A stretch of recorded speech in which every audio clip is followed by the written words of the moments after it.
গ্রামের নামটি উনি প্রকাশ করেননি। তো চলুন ঘটনাটি শুনে আসি। ঘটনাটি মূলত এই তাপসের দাদুর সাথে 1930-এর দশকে ঘটেছিল। ওই সময়ে দাদু একজন তরুণ যুবক ছিলেন, সবেমাত্র তার নতুন বিয়ে হয়েছে। তিনি বাবা মা এবং সদ্য বিবাহিতা স্ত্রীকে নিয়ে গ্রামেই থাকতেন। উনি ওই গ্রামেরই একটি সবজির আড়তে কাজ করতেন এবং সেখান থেকে ওনার যা উপার্জন হতো তাতে ওনাদের সংসার চলেই যেত। দেখা যেত তিনি ভোরবেলা সেই আড়তে চলে যেতেন এবং সারাদিন কাজকর্ম করে বিকালের দিকে বাড়িতে ফেরত আসতেন এবং বেশ কঠিন একটা জীবনযাপনই আসলে তাকে করতে হতো, কষ্টকর জীবন। একবার কি হয়, এই তাপসের দাদুর বাবা, যিনি এই দাদুর বাবা ফসলের জমিতে কাজ করার সময় বৃষ্টিতে ভেজার কারণে জ্বরে আক্রান্ত হন এবং ওনার নিউমোনিয়ার মতো হয়ে যায়। বলে রাখা ভালো, ওই সময়টা ছিল বৈশাখ মাস আর ঝড় বৃষ্টির সময়। তো উনি বয়স্ক অসুস্থ বাবার চিকিৎসা করানোর জন্য ওই সময় গ্রাম্য যেই চিকিৎসক থাকতেন তাকে নিয়ে আসেন বাড়িতে। চিকিৎসক ওনার বাবার প্রাথমিক চিকিৎসা করেন জ্বর কমানোর জন্য এবং গাছগাছরা দিয়ে তৈরি কিছু ওষুধ দিয়ে যান। এরপর দাদুর বাবার চিকিৎসা করানোর পর আবার তার প্রতিদিনের কাজে তো ব্যস্ত হয়েই যেতে হয়। তিনি প্রতিদিন কাজ থেকে বিকেলে বাড়িতে ফিরে আগে তার অসুস্থ বাবাকে দেখতে যেতেন যে কি অবস্থা। তো দাদু তার মাকে ডেকে জিজ্ঞেস করলেন যে কি গো মা, বাবার শরীর কেমন, জ্বর কমেনি নাকি? তো ওনার মা উত্তরে বলেন যে না রে বাবা, ওষুধে তো কোনো কাজ হচ্ছে না, জ্বরটা বারবার আসছে আর যাচ্ছে। তো মায়ের মুখে এসব কথা শুনে দাদু তো খুবই হতাশ আর চিন্তামগ্ন হয়ে পড়েন। তো দাদু তার বাড়ির উঠোনের একপাশে বসে চিন্তা করছেন যে বাবার অবস্থা তো দিন দিন শোচনীয় হয়ে যাচ্ছে, আমি কিভাবে তাকে সুস্থ করব। তো এভাবে হতাশ হলেও তো চলবে না, বসে থাকলেও তো চলবে না, যাই ডাক্তারের কাছে যাই, আবার যাকে নিয়ে আসছিলাম তার কাছে গিয়ে বলি, দেখি উনি কিছু করতে পারেন কিনা। তো উনি হাঁটতে হাঁটতে চলে গেলেন সেই ডাক্তারের বাড়ি।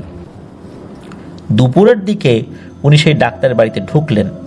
সেখানে গিয়ে এতে তিনি ডাকাডাকি করছেন। তো ডাকাডাকি করার পর সেই ডাক্তারের স্ত্রী বাইরে এলো এবং জিজ্ঞেস করলো যে কি ব্যাপার। তখন দাদু সেই মহিলাকে সব কথা জানালেন। সব কথা শুনে সেই ডাক্তারের স্ত্রী জানালেন যে ডাক্তার সাহেব তো দুপুরের খাওয়া দাওয়া করে এখন ঘুমাচ্ছেন, সন্ধ্যাবেলায় এসে দেখা করতে। তখন এই যে তাপসের দাদু ডাক্তার সাহেবের স্ত্রীকে তো হাত জোর করে অনেক অনুরোধ করলেন যে সন্ধ্যার সময় কিভাবে আসবো, আমার তো কাজ আছে আর আমার বাবার অবস্থাও তো ভালো না, এইভাবে অনেক অনুরোধ করলেন আর কি। আর এটা অনুরোধ করলেন যে ডাক্তার সাহেবকে এখন একটু ডেকে দিতে।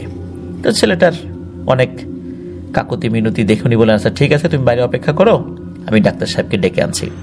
তো একটু পরে সেই ডাক্তারবাবুর চোখ ডলতে ডলতে ঘরের বাইরে এলেন এবং দাদুকে দেখে চিনতে পারলেন যে এই দাদুর বাবাকে তো উনি চিকিৎসা করেছিলেন।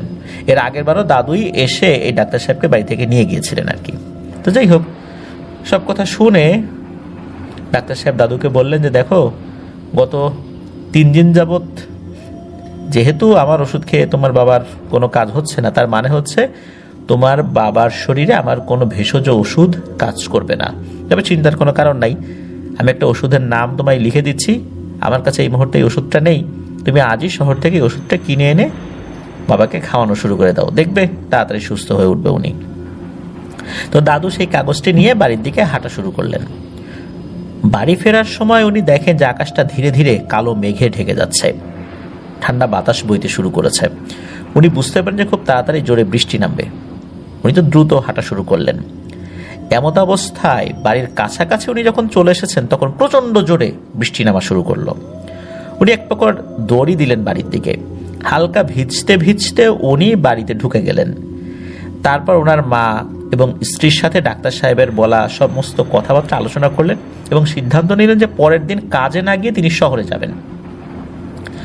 যথারীতি পরের দিন সকালে ওষুধ আনার জন্য উনি শহরে যাওয়ার জন্য রওনা দিলেন। ওই সময় ওনার গ্রাম থেকে শহর প্রায় আনুমানিক 30 থেকে 40 কিলোমিটার দূরে ছিল। শহরে যাওয়ার জন্য বেশ ঝামেলা পোহাতে হতো। প্রথমে কিছুটা পথ পায়ে হেঁটে একটা জায়গায় আসতে হতো, তারপর সেখান থেকে গরুর গাড়ি বা মহিষের গাড়ি করে বেশ অনেকটা পথ পাড়ি দিয়ে নদীর ঘাটে যেতে হতো। তারপর ওখান থেকে নদী পথে নৌকায় করে দীর্ঘ সময় পার করার পরে শহরের ঘাটে গিয়ে পৌঁছাতে হতো। তারপর আবার সেখান থেকে পায়ে হেঁটে মূল শহরে যেতে হতো। সুতরাং লিসেনার বুঝতেই পারছেন যে কতটা পথ পাড়ি দিতে হতো।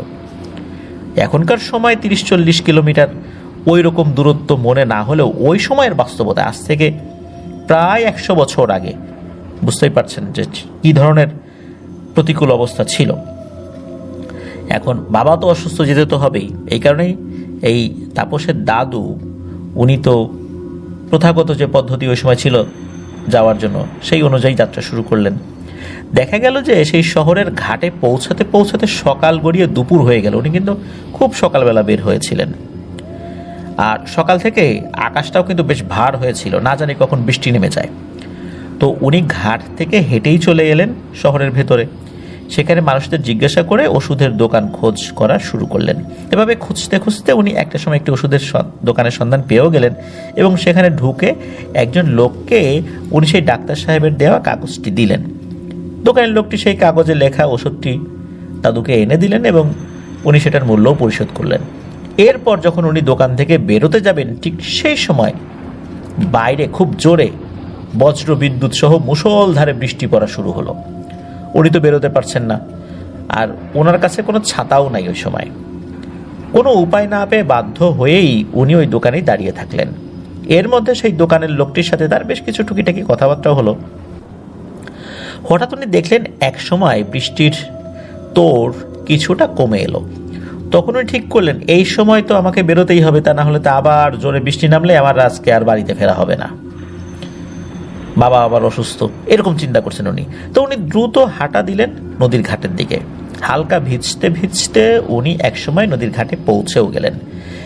ইতোমধ্যে দুপুর গড়িয়ে বিকেল হয়ে গিয়েছে, বৃষ্টিপাতও কমে গিয়েছে, তবে আকাশ মেঘলাই রয়েছে। উনি দেখলেন ঘাটের কাছে একটি নৌকায় কিছু মানুষ কিছু মালপত্র তুলছে। তো দাদু সময় নষ্ট না করে ছুটে গেলেন সেই নৌকার দিকে এবং মাঝিকে জিজ্ঞেস করলেন তারা কোথায় যাবে। মাঝি তখন ওনাকে বললেন যে তারা একটা গ্রামে যাবেন, গ্রামের নামটা বলেছিল আর কি। এই সমস্ত মালপত্র মূলত সেই গ্রামেই তারা পৌঁছে দেবেন, সেই গ্রামের ওই বাজারে। দাদু মনে মনে চিন্তা করে দেখলেন যে আরে, এরা তো আমার গ্রামের ঘাট অতিক্রম করেই তাদের গন্তব্যে যাবে। আমি যদি এখন এদেরকে কিছু টাকা পয়সা দেই, বিশেষ করে মাঝিকে কিছু টাকা পয়সা দিয়ে রাজি করিয়ে একসাথে চলে যেতে পারি, তাহলে তো বাড়ি ফিরতে আর বেশি দেরি হবে না। তখন দাদু কিছু টাকা দেওয়ার পরিবর্তে তার গন্তব্য ঘাটে তাকে নামিয়ে দেওয়ার কথা মাঝিকে বলেন। মাঝি কোনো দ্বিধাবোধ না করেই এক কথায় রাজিও হয়ে যান। বিকালের দিকে তারা নৌকায় করে যাত্রা শুরু করেন। যেহেতু সেই সময়টা ছিল বৈশাখ মাস, ঝড় বৃষ্টি হওয়াটা ছিল অবধারিত, আর দুপুর থেকে মাঝে মাঝে বৃষ্টি হচ্ছিল, তাই মাঝি যতটা দ্রুত সম্ভব নৌকা চালাচ্ছিল। ওই সময় তো এরকম ইঞ্জিন চালিত নৌকা ছিল না, দাঁড় বেয়ে বৈঠা বেয়ে নৌকা নিয়ে যেতে হতো। একাধিক মাঝি থাকতো সেই নৌকাগুলোতে। তো যাই হোক, দাদু নৌকার এক কোণে বসে নদীর দিকে তাকিয়ে তাকে চিন্তা করছেন ঘাটে পৌঁছতে হয়তো অনেক দেরি হয়ে যাবে মনে হচ্ছে। তখন ওখানে কোনো গরুর গাড়ি না পেলে খুব বিপদে পড়ে যাব, উনি এটা চিন্তা করছেন আর কি। আর যদি একবার বিপদে উনি পড়ে যান তখন তো পুরোটা পথে হেঁটে যেতে হবে। আর এমনিতেই তো আকাশের অবস্থা ভালো না, ঝড় বৃষ্টির সময় রাস্তাঘাটও ভালো না, না জানে কি কি বিপদ হয়, এই সমস্ত কথা চিন্তা করছেন আর কি উনি। তো এসব চিন্তা করতে করতে দাদুর চোখ দুটো লেগে আসে। তিনি একসময় ঘুমিয়েও পড়েন ওই নৌকার উপরে। কতক্ষণ ঘুমিয়েছেন ওনার ঠিক মনে নাই, তবে ঘুমটা ভেঙে যায় একটা ডাকে। উনি ঘুমন্ত অবস্থায় শুনছেন তাকে কেউ ডাকছে, এই যে ভাই, শুনছেন, ওঠেন ওঠেন। তো দাদু চোখ মিলে দেখলেন যে ওই যে মাঝি তাকে আলতো করে গায়ে ধাক্কা দিয়ে ডাকছে। তো উনি তো ধর্মর করে উঠে বসছেন, মানে দাদু উঠে বসছেন, এবং মাঝি তাকে বলেন যে ভাই আপনি তো আপনার ঘাটে চলে আসছেন। দেখলেন যে আসলেই উনি ওনার ঘাটে চলে আসছেন বলে মনে হচ্ছে। তো মাঝিকে তার ভাড়াটা মিটিয়ে দিয়ে উনি নৌকা থেকে নেমে গেলেন।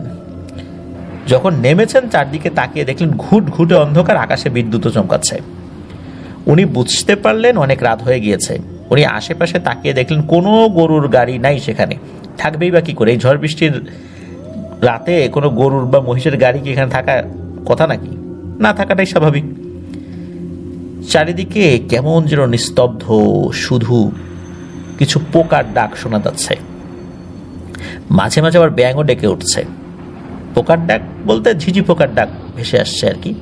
তো উনি পেছনে ঘুরে তাকিয়ে দেখলেন সেই নৌকাও সেখান থেকে অনেকটাই দূরে চলে গিয়েছে। অন্ধকারে নৌকাটি ওভাবে দেখা যাচ্ছে না, তবে নৌকায় থাকা হারিকেনটা জ্বলছে মিটিমিটি করে। সেই অনুযায়ী নৌকা যে কতটুকু দূরত্বে গিয়েছে সেটা বোঝা যাচ্ছে। আস্তে আস্তে সেটাও দূরে অন্ধকারে মিলিয়ে গেল একটা সময়। কিন্তু এত সময়ে উনি তো গাড়ি পাচ্ছেন না, কি করবেন এখন? একসময় রাতের এই অন্ধকারটাও ওনার চোখে যেন সয়ে এলো। উনি দেখলেন আশেপাশে তাকিয়ে মোটামুটি বুঝতে পারছেন আর কি, আকাশ ঢাকা মেঘ থেকে কেমন যেন একটা ঘোলাটে আলোতে রাতের কালো অন্ধকারটা যেন অনেকটাই কমে গিয়েছে। আর মাঝে মাঝে বিদ্যুতের ঝলকানি দিনের আলোর মতো ছড়িয়ে ছিটিয়ে যাচ্ছে চারদিকে। আর যেহেতু দীর্ঘ সময় অন্ধকারের মধ্যে ছিলেন, চোখে অনেকটা অন্ধকারটা সয়ে এসেছে, যার কারণে কিছুটা দেখতে পাচ্ছিলেন আর কি। দীর্ঘ সময় অপেক্ষা তো করেছেন, কোনো উপায় নেই জেনে উনি হাঁটা শুরু করলেন বাধ্য হয়ে ওনার গ্রামের দিকে। বেশ দীর্ঘ একটা পথ হেঁটেই যেতে হবে তাকে। চারিদিকে শুনশান, কোথাও কেউ নেই, মেঘলা আকাশ, কোথাও ধু ধু প্রান্তর, কোথাও বা বড় বড় দৈত্যাকার গাছের আবরণে ভরা অন্ধকার জঙ্গল। এরই মাঝের মাটির উঁচু নিচু পথ দিয়ে গভীর রাতে একা একা হেঁটে চলেছেন তাপসের দাদু। প্রিয় লিসেনার্স, একবার চিন্তা করে দেখুন তো দৃশ্যটা কেমন হতে পারে। উনি মনে মনে একটু ভয় পাচ্ছিলেন আর দ্রুত পা চালাচ্ছিলেন, তবে কোনো ভৌতিক ভয় না। উনি গ্রামের ছেলে, সাহসটা আগাগোড়াই ওনার একটু বেশি। সেজন্যই তো এই ঝড় বৃষ্টির গভীর রাত্রে উনি একাই নির্জন পথ দিয়ে বাড়ি ফিরছেন। ভয়টা ছিল মূলত ঝড় বৃষ্টির। শহর থেকে সদ্য কিনে আনা ওষুধগুলো যদি বৃষ্টিতে ভিজে নষ্ট হয়ে যায়, কিংবা বৃষ্টিতে ভিজে যদি ওনার বাবার মতো উনিও অসুস্থ হয়ে যান, তাহলে তো পরিবারের আয়ের উৎসগুলো সবাই শয্যাশায়ী হয়ে যাবেন। তখন পরিবারের অন্যান্য সদস্যদের মুখে আহার তোলার মতো আর কেউ থাকবে না। এই কারণেই মূলত মনে মনে ভয় পাচ্ছিলেন। হঠাৎ এক সময় উনি হাঁটতে হাঁটতে রাস্তার এমন এক জায়গায় চলে আসেন যেখান থেকে রাস্তাটি দুই ভাগে বিভক্ত হয়ে দুদিকে চলে গিয়েছে। এইবার উনি পড়লেন এক মহাবিপদে। উনি কিছুতেই মনে করতে পারছেন না যে সকালে উনি কোন রাস্তাটি দিয়ে উনি গিয়েছিলেন। এই জায়গাটায় আবার অন্ধকারটা একটু বেশি, কারণ রাস্তার দুই ধারে বড় বড় গাছের ঘন ডালপালায় যেন বাইরের আলোটা ক্ষীণ হয়ে গিয়েছে এখানে। এমন সময় প্রচণ্ড শব্দে বজ্রপাত হওয়া শুরু হলো, তারই সাথে ঠান্ডা ঝোড়ো বাতাস বইতে শুরু হলো। দাদু তো বুঝে গেলেন যে আর দেরি না, এখনই হয়তো বৃষ্টি পড়া শুরু হবে। উনি আগা মাথা বেশি কিছু চিন্তা করতে পারলেন না। উনি বাঁ দিকের রাস্তা দিয়ে দ্রুত হাঁটা দিলেন। এর মধ্যে কিন্তু বজ্রপাত হয়েই চলেছে। বিদ্যুতের ঝলকানির আলোয় সামনে যতটুকু পথ দেখা যাচ্ছে উনি তাতেই চলছেন। একসময় ঝমঝমিয়ে বৃষ্টি নামলো। দাদু ছুটে গিয়ে একটি গাছের নিচে আশ্রয় নিলেন। তার কাছে আর কোনো উপায়ও নাই, কারণ এখানে আশেপাশে কোনো ঘরবাড়িও নাই যেখানে তিনি আশ্রয় নেবেন। তাই বাধ্য হয়েই তাকে বৃষ্টি না কমা পর্যন্ত এই গাছের নিচেই আশ্রয় নিতে হবে। একসময় তিনি দেখলেন বৃষ্টির তোড় যেন আগের থেকে আরো একটু বেড়েই গেল। প্রচণ্ড জোরে বৃষ্টি শুরু হলো, এজন্য আকাশ ফাটা বৃষ্টি। বৃষ্টির দাপটে চারিদিকে যেন ধোয়ার মতো দেখাচ্ছে পরিবেশ, কিছুই বোঝা যাচ্ছে না, দেখাই যাচ্ছে না। তো দাদু অনেক চেষ্টা তো করলেন সংযত হয়ে দাঁড়ানোর, কিন্তু কোনো লাভ হলো না। বৃষ্টিতে ভিজে পানিতে কাদায় তিনি একেবারে শেষ। বেশ অনেকক্ষণ মুষলধারে বৃষ্টি হওয়ার পর একটা সময় বৃষ্টিটা অনেকটা হালকা হয়ে এলো। তখন দাদু চিন্তা করলেন, ভিজে যখন গিয়েছি তখন অযথা এখানে দাঁড়িয়ে থেকে সময় নষ্ট করার কোনো মানেই হয় না। দাদু আবার হাঁটা শুরু করলেন। রাস্তায় পানি জমে কাদায় এক ধরনের শব্দ হচ্ছে। তো উনি সেই কাদার মধ্যে দিয়েই হেঁটে চলছেন। কিছুটা পথ যাবার পর হঠাৎ উনি পেছন থেকে একটা শব্দ শুনতে পেলেন। শব্দটা মনে হলো ঘোড়ার ডাকের শব্দ। উনি কৌতূহলবশত পেছনের দিকে তাকালেন এবং দেখলেন দূর থেকে একটা আলো যেন ওনার দিকে ছুটে আসছে। উনি বুঝতে পারছিলেন না যে এই আলোটি আসলে কি। উনি চুপচাপ দাঁড়িয়ে ভালো করে দেখার চেষ্টা করছেন। যখন সেই আলোটা ওনার দৃষ্টিসীমার কাছাকাছি চলে আসে তখন হঠাৎ আকাশে বিদ্যুৎ চমকে ওঠে। আর সেই আলোয় এক মুহূর্তের জন্য তিনি যেটা দেখলেন সেটা তার সমস্ত চিন্তাধারাকে যেন চিরজীবনের মতো এলোমেলো করে দিল। তিনি দেখলেন দুটো কালো ঘোড়া তার চোখ দুটো অন্ধকারে জ্বলজ্বল করছে, তার দিকে ছুটে আসছে। শুধু ঘোড়াই নয়, ঘোড়ার সাথে লাগানো রয়েছে এক বিরাট গাড়ি, আর সেই গাড়ির দুপাশে দুটো আলো জ্বলছে। কিন্তু সেই আলোর উৎস যে কি সেটাও উনি অবশ্য বুঝতে পারেন নাই। এত বৃষ্টিতেও কিভাবে সেই আলো জ্বলে রয়েছে সেটাও খুবই আশ্চর্যের। মনে হচ্ছে এমনিতেই যেন সেই আলো দুটো জ্বলছে। সব থেকে রহস্যময় ব্যাপারটি হলো, এই গাড়ির উপর ঘোড়ার লাগাম ধরে বসে রয়েছে একজন মানুষের মতোই, যার পরনে ছিল ইংরেজ সাহেবদের মতো পোশাক, কিন্তু তার কোনো মাথা নাই। মাথাবিহীন দেহবিশিষ্ট সেই জিনিসটা এক হুঙ্কার দিয়ে ঘোড়া দুটোর গায়ে চাবুক দিয়ে এক আঘাত করতেই আরো জোরে ছুটে আসা শুরু করলো দাদুর দিকে। দাদু তো এটা দেখে এমন ভয় পেয়েছেন যে তিনি জোরে এক চিৎকার দিলেও তার গলা থেকে কোনো শব্দই বের হচ্ছিল না। উনি উল্টো দিকে ঘুরে পরিমরি করে ওই কাদার মধ্যে দিয়েই ঝেড়ে দৌড় দিলেন। তো দাদু দৌড়াতে দৌড়াতে পেছন থেকে শুনতে পারছেন সেই মাথাবিহীন জিনিসটি ভয়ঙ্কর কণ্ঠে হুঙ্কার দিয়ে বলছে, থাম, পালিয়ে যাবি কোথায়? এই বলে ভয়ঙ্কর এক অট্টহাসি দিচ্ছে সেই জিনিসটা। উনি দৌড়ানোর গতিটা আরো বাড়িয়ে দিলেন। মনে মনে চিন্তা করছেন, আজকে আমি শেষ, আর হয়তো আমার বাড়িতে ফেরাই হবে না। এক সময় দাদু ছুটতে ছুটতে যেন তার প্রাণ ওষ্ঠাগত হয়ে পড়ে। তিনি বুঝতে পারেন যে তার শরীরে আর কোনো শক্তিই নাই পালনের মতো। তিনি তখন সৃষ্টিকর্তার কাছে প্রাণ ভিক্ষা চাইতে শুরু করেন। তিনি মনে প্রাণে সৃষ্টিকর্তার কাছে আকুতি করেন যে, হে ঈশ্বর, আপনি এ যাত্রায় আমাকে বাঁচিয়ে দিন, আমাকে এই যাত্রায় বিপদ থেকে উদ্ধার করুন। তো মনে মনে এই বলে দাদু তো হাঁপাতে হাঁপাতে শেষবারের মতো যখন পেছনের দিকে তাকিয়েছেন, তখন তিনি দেখেন সেই ঘোড়ার গাড়িটি একদম তার কাছাকাছি চলে এসেছে, আর সেই মাথাবিহীন শয়তানটা অট্ট হাসি দিতে দিতে তার এক হাত বাড়িয়ে দিয়েছে ওনাকে ধরার জন্য।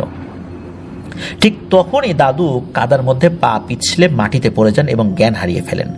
কতক্ষণ জ্ঞান হারিয়ে তিনি সেখানে পড়েছিলেন তার মনে নাই।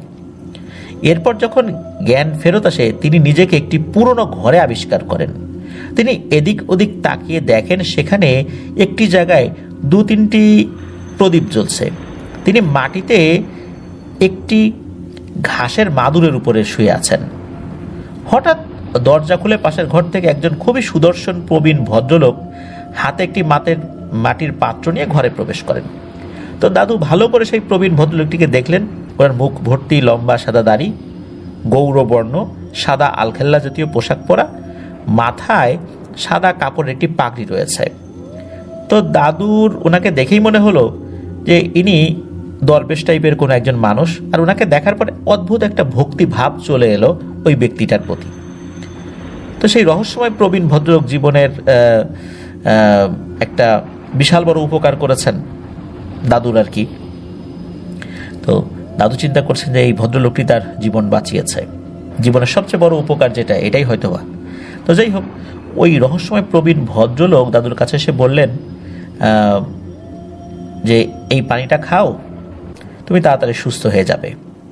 মূলত একটি পানির পাত্র উনি এগিয়ে দিয়ে কথাটি বলেছিলেন। আরও বললেন যে ভয় নাই, তুমি এখানে নিরাপদ। তো দাদু পানিটা খেলেন। এরপর ওই প্রবীণ ভদ্রলোকটিকে দাদু জিজ্ঞেস করলেন যে আচ্ছা, আমি কোথায় আছি আর আপনিই বা কে? তখন ওই ভদ্রলোকটি উত্তর দিলেন, আমি কে সেটা জানাটা তোমার জন্য জরুরি নয়, আগে তুমি বলো তো তুমি গভীর রাত্রে এই রাস্তা দিয়ে কেন যাচ্ছিলা? তোমার কি জীবনের প্রতি মায়া নাই নাকি? তুমি জানো না এই জায়গাটা অভিশপ্ত, রাত্রেবেলা এদিক দিয়ে কেউ যায় না।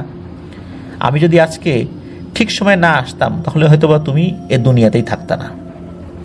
তো দাদু উত্তরে বললেন যে আমি তো রাতের আন্ধারে ঠিক পথ চিনতে পারি নাই, চিনতে ভুল করছিলাম, এখন কি করব আর, কিন্তু আমি যে বেঁচে থাকবো এটা তো আমি ভাবতেই পারি নাই। ওই জিনিসটা তো খুবই ভয়ঙ্কর ছিল। তখন ওই প্রবীণ ভদ্রলোক বললেন যে ওই জিনিসটা যে কি সেটা আমি জানি। আজ অমাবস্যা, আর এমনই অমাবস্যার ঝড় বৃষ্টির গভীর রাতে ওই স্কন্ধ কাটা সাহেবকে ঘোড়ার গাড়ি করে বেরোতে দেখা যায়। এটা আজকে যে ঘটেছে বিষয়টা এরকম না, বহু বছর ধরে অনেক মানুষ এই জিনিসটাকে দেখে এসেছে। আজকে তুমি দেখলা। যারা এটার খপ্পরে পড়ে একবার বেঁচে গিয়েছে তাদের মুখ থেকেই মূলত এই বিষয়গুলো শোনা যায়। আবার অনেকেই এমন হয়েছে যে বেঁচে গিয়েছে আধা পাগল হয়ে গিয়েছে, বা বেঁচে গিয়েছে বদ্ধ উন্মাদ হয়ে গিয়েছে। আর যারা বদ্ধ উন্মাদ হয়ে গিয়েছে বা আধা উন্মাদ হয়ে গিয়েছে, এরাও একটা সময় অসুস্থ হয়ে মারা গিয়েছে। আর যারা সুস্থ ছিল তাদের মুখ থেকেই মূলত পরিষ্কারভাবে বর্ণনাটা জানা যায়। দুর্ভাগ্যক্রমে তুমিও এটার খপ্পরে পড়ে গিয়েছিলা, কিন্তু তুমি মন প্রাণ দিয়ে সৃষ্টিকর্তার কাছে সাহায্য প্রার্থনা করেছিলা। এই কারণেই আল্লাহ সুবহানাহু ওয়া তাআলা তোমাকে সাহায্য করেছেন। তুমি তোমার ধর্ম অনুযায়ী তুমি তোমার মালিকের কাছে সাহায্য প্রার্থনা করেছিলা, আল্লাহ শুনেছেন। তখন দাদু প্রশ্ন করেন যে আপনার নাম কি? তখন ওই প্রবীণ ভদ্রলোকটি উত্তর দেন, আমার নাম মৌলানা মোহাম্মদ বিন ইফতিখার শাহ। এর থেকে বেশি কিছু আর তোমাকে কিছু বলতে পারবো না, তবে আমি আল্লাহর কাছে দোয়া করি ভবিষ্যতে এই ধরনের বিপদে তুমি যেন আর না পড়ো। আর তোমার বাবা অসুস্থ, তাই না? তোমার বাবার জন্য আমি একটা গাছের শিকড় দিচ্ছি, এটা বেটে খাওয়াবে, ইনশাল্লাহ উনি সুস্থ হয়ে যাবেন।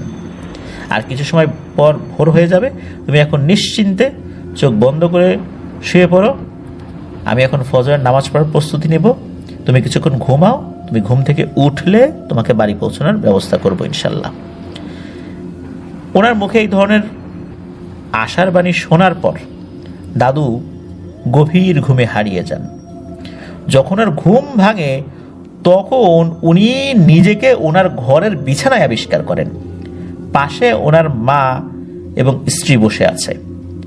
তো উনি এটা দেখার পর ধর্মর করে উঠে বসেন। স্বপ্ন দেখেছেন নাকি এরকমটা মনে করছেন। এই যে মৌলানা মোহাম্মদ বিন ইফতিখার শাহ, তার সাথে কথা হয়েছে, এটা কি স্বপ্ন নাকি? তখন এই যে দাদু, মানে তাপসের দাদু, উনি পরিবারের সদস্যদেরকে জিজ্ঞেস করছেন যে আচ্ছা তোমরা আমাকে কোথায় পেয়েছ? তখন দাদুর মা জানান যে সকালবেলা উঠোন ঝাড়ু দিতে বাইরে বেরিয়েই নাকি ওনারা দেখেন যে উনি ঘরের বাইরে যে বারান্দা রয়েছে সেই বারান্দায় গভীর ঘুমে আচ্ছন্ন। এরপর ওনাকে ধরে ঘরের ভেতরে আনা হয়। দাদু তার জামা কাপড় তখন ভালো করে ঘেটে দেখেন যে একদম শুকনা, ভেজা নাই। গত রাতে যা কাদায় মাখামাখি হয়ে গিয়েছিল এখন সেটা একদম পরিষ্কার ঝকঝকে। তিনি গত রাতে ঘটে যাওয়া সব ঘটনাগুলো বসে বসে চিন্তা করতে থাকেন, কিন্তু কিছু মেলাতে পারেন না। উনি ছিলেন পুরনো একটা ঘরে, সেখান থেকে বাড়িতে এলেন কিভাবে, কখনই বা এলেন, কিছুই কুল কিনারা খুঁজে পান না এটা ভেবে। হঠাৎ জামার পকেটে হাত দিয়ে দেখেন সেই প্রবীণ ভদ্রলোকের দেয়া সেই শিকড়টা এখনো রয়েছে। তিনি তখন বুঝতে পারেন যে গত রাতে তার সাথে যা যা ঘটেছিল সবই সত্য। কিন্তু সেই প্রবীণ ভদ্রলোকটি কে ছিল, কেনই বা তাকে সাহায্য করেছিল, এসব ব্যাপারে চিন্তা করে তিনি কোনো ব্যাখ্যা খুঁজে পান নাই। এরপর সেই শিকড়টি বেটে ওনার বাবাকে খাওয়ানোর পর আল্লাহর রহমতে উনি সুস্থ হয়ে যান। এরপর উনি নিয়মিত ধর্মকর্ম করতেন এবং উনি ওনার নিজের ধর্ম পালনে খুব অ্যাক্টিভ হয়ে যান আর কি। পরবর্তীতে উনি ওনার পরিবারের সদস্যদের কাছে এই ঘটনাটি বলেছিলেন। ওই মুহূর্তে বললে ওনাকে পাগল টাগল বলতো যে তুই ভুলভাল বলছিস। পরবর্তীতে উনি বিষয়টা বলেছিলেন আর কি। বিশেষ করে শেকড়টা খাওয়ানোর পর আল্লাহর রহমতে যখন ওনার বাবা সুস্থ হয়ে যান এরপর। তবে উনি এই বিষয়টা যখন ফেস করেছিলেন এরপরে উনি জানার চেষ্টা করেছিলেন যে ওই ঘটনাটা কেন ওনার সাথে ঘটেছিল, ওই স্কন্ধ কাটাটা কে ছিল। কারণ উনি আগে এই বিষয়গুলো আসলে শোনেন নাই, কারণ সংসারের অভাব অনটনে কঠিন কাজ করতে করতেই এই সমস্ত ভূত প্রেতের ঘটনা শোনার মতো অবকাশ ওনার হয় নাই। পরবর্তীতে উনি এইটার তথ্য অনুসন্ধান করতে পেরেছিলেন। সেটা হলো যেই রাস্তা দিয়ে উনি রাতের বেলা ভুল করে ঢুকে গিয়েছিলেন, মূলত ওই রাস্তাটা স্কন্ধকাটা সাহেবের রাস্তা নামেই বেশিরভাগ মানুষ জানত। জানা যায় সেই 1930 সালেরও আরও আগে, মানে ওই 1930 সাল থেকেও আরও 50 বছর আগে এক রাতে ওই রাস্তা দিয়ে একজন ইংরেজ সাহেব তার ঘোড়া গাড়ি করে তার বাংলোতে ফিরছিলেন। তার গাড়িতে তৎকালীন মুদ্রার কিছু পুটলি ছিল, কিন্তু সেই জায়গায় যে ডাকাতদের একদল ঘাপটি মেরে আগে থেকেই লুকিয়েছিল, তার আসার সংবাদ তো আগে থেকেই ডাকাতটা পেয়ে গেছে, এই জন্যই মূলত ওখানে লুকিয়েছিল। আর তাকে আক্রমণ করার জন্য তারা একদম প্রস্তুতি নিয়ে বসেছিল, সেটা তো ওই ইংরেজ সাহেব জানতেন না। ডাকাতেরা একসময় ঝাঁপিয়ে পড়ে তার উপর এবং ধারালো অস্ত্র দিয়ে আঘাত করে ঘোড়া দুটোর সামনের পাগুলি ছিন্ন ভিন্ন করে মেরে ফেলে। এরপরে গাড়ির ভেতরে যা ছিল সব লুট করে নেয়। এখানেই থেমে থাকে না, ডাকাত সর্দার তরবারির এক কোপে সেই ইংরেজ সাহেবের মাথা কেটে ফেলেন এবং সেই মাথাটি জঙ্গলে ছুঁড়ে ফেলে দেয়। এই ঘটনার বেশ কয়েকদিন পর থেকে প্রত্যেকেই অমাবস্যার রাতে কোনো মানুষ সেই রাস্তা দিয়ে হেঁটে গেলেই ওই স্কন্ধকাটা সাহেবকে ঘোড়ার গাড়ি করে তাড়া করতে দেখত। অনেক মানুষই ওটাকে দেখেছে। এখনও নাকি ওই রাস্তাটা রয়েছে, তবে আগের মতো এরকম শুনশান নাই, এখন সেটা পাকা হয়ে গেছে। তবে এখনও নাকি এই ঘটনা ঘটে চলছে, তবে আগের মতো রেগুলার ঘটে না, অনেকদিন পর পর কেউ কেউ এটা ফেস করেন। এটাই ছিল ঘটনা। প্রিয় লিসেনার্স, আমি কয়েক বছর আগে ফরিদপুর জেলার বোয়ালমারী উপজেলার সাতর বাজার থেকে ইচাখালী গ্রামে যাওয়ার যে পাকা রাস্তাটা, ওই পাকা রাস্তার পাশে একটা জায়গা আমাদের এলাকারই একজন মুরব্বীকে দিয়ে দেখিয়েছিলাম। উনি এটার বিষয়ে স্টেটমেন্ট দিয়েছিলেন। ওখানে একটা পাকর গাছ ছিল, যেই পাকর গাছে গলা কাটা সাহেব থাকতো। ওই গলা কাটা সাহেব একটা ঘোড়াতে চড়তো এবং ঘোড়ার গলা একটা ঘণ্টা ছিল। ওই গলা কাটা সাহেব যখন ওই পাকর গাছ থেকে নাকি ওই ঘোড়ার পিঠে চড়ে নামতেন, ওই ঘণ্টায় ঢং ঢং ঢং এরকম শব্দ হতো। মানুষ রাতের বেলা তার ঘরেতে থেকেই সেই শব্দ শুনে আতঙ্কিত হতেন যে এই যে গলা কাটা সাহেব বের হয়েছে। তার নাকি মাথা ছিল না। এই পাকর গাছটা অনেকদিন ছিল। এই পাকর গাছটি মারা গেলে সেই পাকর গাছের এই কাঠ দিয়ে স্থানীয় একটি মাদ্রাসার ফার্নিচার থেকে শুরু করে নিয়ে মাদ্রাসার যে কাঠামোটা তৈরিতে এই কাঠ ব্যবহৃত হয়েছিল। এটা কেউ বাড়িতে ব্যবহার করে নাই, এটা মাদ্রাসার কাজে ব্যবহৃত হয়েছিল। এখনও সেই মাদ্রাসাটা রয়েছে। আমি এই বিষয়ে একটা ভিডিও আপলোড করেছিলাম সেই জায়গাটা নিয়ে, আপনারা অনেকেই দেখে থাকবেন সেটা। আসলে এই ধরনের এই গলা কাটা সাহেবের ঘটনাগুলো অনেক আছে, বিভিন্ন জায়গায় রয়েছে। তবে ওই পাকর গাছ মারা যাওয়ার পরে আর কখনোই ওই গলা কাটা সাহেবকে ওই রাস্তায় আর দেখা যায়নি। এই গলা কাটা সাহেব কোত্থেকে এলো, কেনই বা ওই গাছটা মারা যাওয়ার পরে চলে গেল, এই বিষয়ে কেউ জানে না। সাধারণত কোথাও এই ধরনের ঘটনা ঘটলে সেখানে অনেক দুষ্ট জিনেরা সেই রূপ ধরে মানুষকে ভয় দেখানো শুরু করে। আর আগেকার দিনে যারা ডাকাতরা থাকতো, তারা জমিদার, তারপর ইংরেজ, এদেরকে লুট করত। জমিদাররা যেমন সাধারণ মানুষকে শোষণ করত, ইংরেজরা যেমন সাধারণ মানুষকে শোষণ করত, তাদের জন্য একটা মূর্তমান আতঙ্কর নাম ছিল হচ্ছে এই ডাকাত। ডাকাত যদি একবার কোনো ইংরেজ সাহেবের বাড়িতে হানা দিত বা জমিদারের বাড়িতে হানা দিত, একদম ম্যাসাকার করে ছাড়তো, লুটপাট তো করতোই, একটাকেও জীবিত রাখতো না। এরপর কিন্তু ওরা যখন চলে যেত তখন ওই বাড়িগুলো একদম হানাবাড়ি হয়ে যেত। এখনও কিন্তু ভারতে অসংখ্য এরকম ঘরবাড়ি রয়েছে যেগুলো হানাবাড়ি হিসাবে পরিচিত। ওই বাড়িতে পরবর্তীতেও আর কেউ থাকে নাই, তারপর ওই বাড়িতে অন্য কোনো কর্মকাণ্ডও হয় নাই, ধ্বংসস্তূপ হয়ে রয়ে গিয়েছে। এখনও ওই সমস্ত বাড়ি ঘরের ওখানে গেলে মানুষ ভয় পায়। ধন্যবাদ জানাচ্ছি আবারও শোভন দাসকে আপনার এই ঘটনার জন্য। লিসেনারদেরকে ধন্যবাদ জানাচ্ছি ধৈর্য ধরে ঘটনাটি উপভোগ করার জন্য। আশা করছি ঘটনাটি আপনাদের ভয়ের শিহরণ জাগাতে সক্ষম হয়েছে ইনশাল্লাহ। আবারও বলছি, ঘটনাটি মিথ বা লেজেন্ড টাইপের একটি ঘটনা। এই ধরনের ঘটনা আমরা বিভিন্ন সময় শুনে থাকলেও প্রতিবারই যখন নতুন করে শুনি আমাদের মধ্যে এক ভিন্ন ধর্মী ভয়ের শিহরণ সৃষ্টি করে। আজকের এপিসোড এ পর্যন্তই রাখছি। প্রিয় লিসেনার্স, আমাদের আফরান দ্য হরর ওয়ার্ল্ডের প্রথম হরর থ্রিলার প্রকাশিত হতে যাচ্ছে ইনশাল্লাহ প্রান্ত প্রকাশন থেকে। খুব তাড়াতাড়ি আমরা প্রি অর্ডারের জন্য লিংক শেয়ার করব। আশা করছি ফেব্রুয়ারির 1 তারিখ থেকে ইনশাল্লাহ বইমেলাতে প্রান্ত প্রকাশনের স্টলে আমাদের হরর থ্রিলার বইটা চলে আসবে। আর আপনার রকমারি থেকে তো অর্ডার করতেই পারবেন, পরবর্তীতে আমরা সেই লিঙ্কটা দিয়ে দেবো ইনশাল্লাহ। এছাড়া আরও একটি বইমেলাতে ইনশাল্লাহ আসতে যাচ্ছে, তবে এটা একদম শুরুতেই আসবে না, অল্প কয়েকদিন পরে আসবে ইনশাল্লাহ। কারণ ওটার কাজ এখনও চলমান রয়েছে। আর এই বইটা বাংলাদেশের বিভিন্ন অঞ্চলে বিশেষ বিশেষ কিছু জিন রয়েছে, বিশেষ বিশেষ অঞ্চলে বিশেষ বিশেষ নাম, এবং তাদের ওই ঘটনাগুলোর সমন্বয়ে একটা রেফারেন্স বই হিসাবে আমরা এই বইটা প্রকাশ করতে চাই। হতে পারে এটা বাংলাদেশে প্রকাশিত এই ধরনের প্রথম বই। আশা করছি এই বইয়ের আরও সংযোজন আমরা করব, সংস্কার ইনশাল্লাহ আমরা করব। আপনাদের সহযোগিতা, ভালোবাসা, আল্লাহর রহমত সব কিছুর মিশ্রণে ইনশাল্লাহ আমরা আরও অনেকটা পথ এগিয়ে যেতে চাই। প্রিয় লিসেনার্স, আমাদের এই চ্যানেলে এখনও যারা সাবস্ক্রাইব করেননি তারা দ্রুত সাবস্ক্রাইব করে ফেলবেন, এই অনুরোধ তো করেই যাচ্ছি। সেই সাথে আরও একটি অনুরোধ করব, আমার আরও একটি ইউটিউব চ্যানেল রয়েছে আফনাস বি নামে, সেটার লিঙ্কও আমাদের এই ভিডিওর ডিসক্রিপশনে দেওয়া রয়েছে। একদম উপরের দিকে দেখবেন একটা আইকন রয়েছে আফনাস বি, ওখানে ক্লিক করলেই ওই চ্যানেলে ঢুকে যেতে পারবেন। আমার ওই চ্যানেল সাবস্ক্রাইব করার অনুরোধ করছি। সেখানে মূলত আমি শিক্ষামূলক কন্টেন্ট, ডকুমেন্টারি, ব্লগিং এই জিনিসগুলো নিয়ে ভিডিও তৈরি করে থাকি।